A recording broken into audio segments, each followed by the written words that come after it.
Brought to you by KR Mangalam University. We provide you the platform to turn your dreams into reality. Give wings to your aspirations with KR Mangalam University.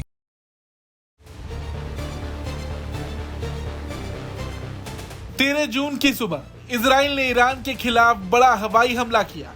राजधानी Tehran सहित कई सैन्य और परमाणु ठिकानों को निशाना बनाया गया। इस ऑपरेशन ने न सिर्फ ईरान की सुरक्षा व्यवस्था को झकझोर दिया, बल्कि पूरे क्षेत्र में अनिश्चितता का माहौल पैदा कर दिया है। वहीं हमले के बाद अमेरिका ने तुरंत सफाई दी है। अमेरिकी विदेश मंत्री मार्को रूबियो ने साफ किया है कि इजराइल ने यह कार्रवाई अकेले की है और अमेरिका इसमें किसी भी रूप से शामिल नहीं है।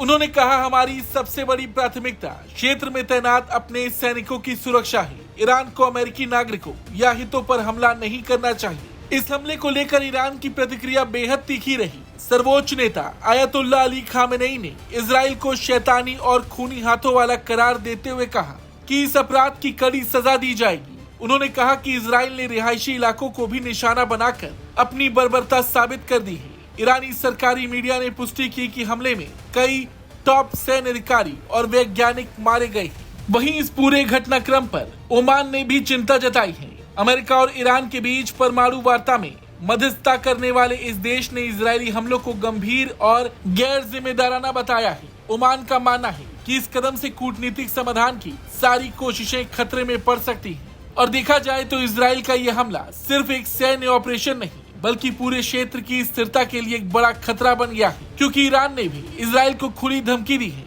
कि इजराइल को इसका दर्दनाक अंजाम भुगतना होगा। इजराइल का कहना है कि इस ऑपरेशन का उद्देश्य ईरान की उन क्षमताओं को समाप्त करना था जो उसे जल्द ही परमाणु बम बनाने की स्थिति में ला सकती थी। इजराइल का दावा है कि ईरान के पास इतना यूरेनियम इकट्ठा हो चुका था कि वो परमाणु बम बना सकता था। प्रधानमंत्री बेंजामिन नेतन्याहू के मुताबिक अगर इजरायली कार्रवाई नहीं होती तो बहुत देर हो जाती। यह हमला इजराइल की आत्मरक्षा के लिए जरूरी था।